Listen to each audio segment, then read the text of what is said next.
Today, talking about small town record shopping, plus checking out a few cool albums that the fine folks at Warner sent over, all that and more coming up on Friday Night Vinyl. Friday Night Vinyl is the place to be. Pour a Crown and Pepsi for me.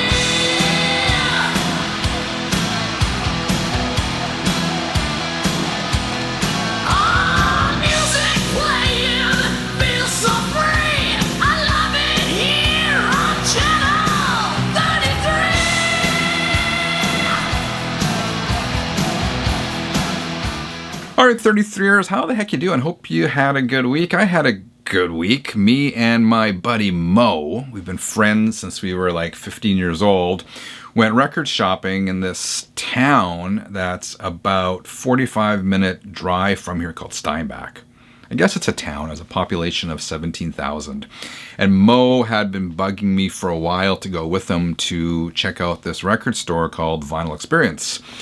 And Vinyl Experience was located in, I guess you'd call it a strip mall, but it's kind of this indoor strip mall. It wasn't a full-blown mall, I couldn't call it a mall, but it's like the size of a small strip mall. Anyway, I was really impressed with this record store. It was really worth the 45-minute drive or whatever it was to get there.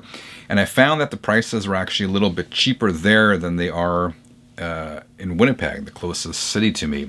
And that could be due to the fact that it was a small town or whatever. I don't know. But it was well organized. It had records organized by genre: pop, rock, metal, blues, jazz, and a good selection of new and used records. Plus, you had some used stereo gear for sale. Pardon me. I think me and Mo probably spent half an hour to 45 minutes digging in there. And I did find one thing. I'm pretty particular now about the records I buy. One, because of rising costs, which you've talked about a lot. But also, I have pretty much all the back catalog stuff I wanted. But this is one record I've actually been hoping to get my hands on for a while. Just never got around to it. This is the recent reissue of David Bowie's The Rise and Fall of Ziggy Stardust and the Spiders from Mars. This is the half-speed remaster, the recent half-speed remaster. I got the Obi strip here. There's the back. I've listened to it only once so far. I thought it sounded pretty good, but I haven't done, any in-depth comparisons to any other pressings. As a matter of fact, this is the only pressing of this album I have. But I thought it did sound good. 180 gram vinyl, pressed well, super clean, super clear. So I was happy to get that.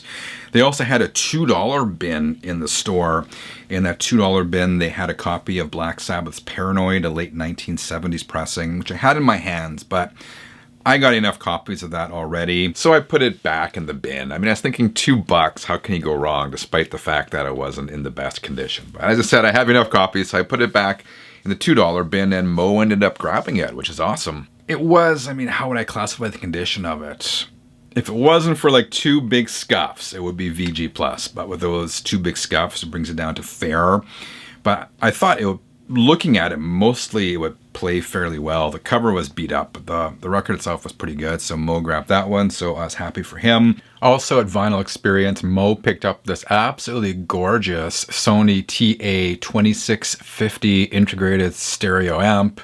He cleaned it up a bit, and man, this thing looks stunning. I did not personally have an opportunity to hear it, but he says this thing rocks. I kind of wish I spotted this one before he grabbed it, man. This was an excellent find. He hooked up to a stereo system and played it through these giant Tannoy speakers. Those are the speakers you see right there, the big ones.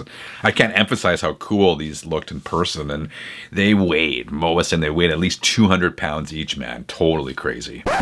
Then also when I was in Steinbach, the oddest place for this, but there was a Mexican grocery store. So I had to pop in because I was after Mexican junk food. When we go to Mexico, I love getting Sabritas, chips, and other Mexican stuff. We can't get that here. That doesn't exist where I live. And I went in, these guys had all the Mexican junk food I'd been searching for a while, which is terrible for my diet, because I've talked about it before. I lost 20 pounds in the past year. I'm trying to keep it off. But they have my favorite potato chips, man. Sabritas Flamin' Hot. Again, I haven't found this anywhere in Canada. As you can see, I finished the bag. But it was really good and totally worth it. So Thank you, Moe, for convincing me to head out to Steinbach with you. Totally worth the trip, and I will be back. It's time to open the mail. This is really cool. I got a package in the mail this week from the fine folks at Warner. A few records to check out. First one is this brand new release from Crosby, Stills, Nash, and Young, live at the Fillmore East in 1969. I love like the what would you call it? The gold lettering on there. This is packaged really well. I'll quickly show you what the record looks like, then I will tell you about it. There's the gatefold, 2 LP sets. There's the back.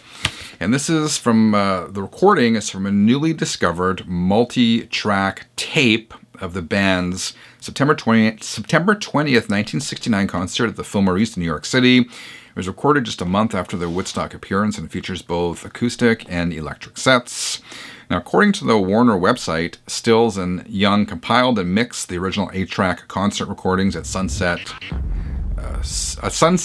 Sound Studios. I'm tongue-tied in Los Angeles. The audio is AAA lacquer cut for vinyl release to provide the highest in audio fidelity. Again, according to the Warner website. I thought this sounded really good, man. Let me just show you the records quickly. It comes on poly-lined inners, and again, black wax, scuff-free, perfectly flat. And I love the fact that more and more labels are doing the poly-lined inners. It's about time. I'm really happy to see that. I made some notes here and listening to it. I always do that. I said it sounds great. The band is tight, and it sounds like they're having fun, which is always very cool in a live concert setting. They're laughing at a couple points. And again, packaging is great. Love the gold. And that theme with the black and the gold carried over to the record labels as well. I should show you that. I kind of appreciate it when thought is given to the whole packaging of an album, right? And this one's all black and gold theme. Anyway, pressing was flawless. It was great to see. And 2 LP set. I really dug this one. A couple other things that came in the mail from that package from Warner.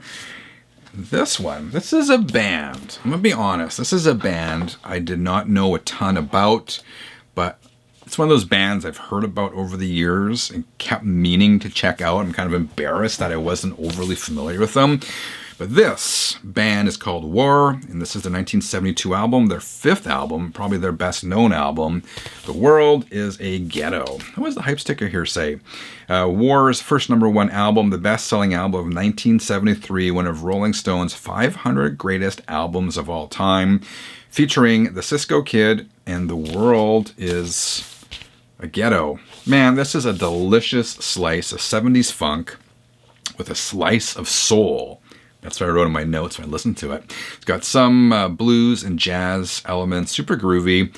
My favorite track is Cisco Kid. That song, man, absolutely stands the test of time. Again, black vinyl, which is my favorite. Excellent album. And this is a band whose catalog I'm definitely going to explore some more. Happy to finally have War in my collection. And finally, in that package from Warner was, yes, Fragile, another record I've been meaning to get in the collection for a while, and never got around to it. What does it say here? It says, start your ear off right, Rhino 2023. So this was, I guess, part of that series of records I released in January 2023. And of course, this is probably Yes's best known release. I kept the shrink on here. I will take it off in a second, but I pull the record out. It's on clear. It's on clear vinyl. It actually sounds pretty good. It was, I say pretty good because when I first put it on, it was a bit noisy, so I had to give it a quick clean, and after giving it a quick clean, it sounded a lot better. Again, I left the shrink on, but I'm going to pull it off because it's a gatefold, and I haven't looked to see what the gatefold looks like. There we go. Classic album, right? Everyone knows this record. Here's the inside. Runabout. It's probably the best known track on here. And I never looked at this before, but it actually came with a booklet.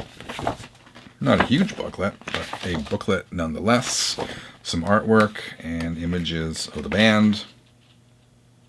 Yeah, so there we go. Anyway, few very cool records to check out. The Yes album and the War album came out like a year ago, but the new one in here, hot off the presses, Crosby, Stills, Nash Young, live at the Fillmore East, 1969, Lost Tapes. Thank you, Warner. All right, 33ers, what are your thoughts on the records I showed in today's video? Let me know in the comments. I will be back again on Sunday. Till then, keep on spinning.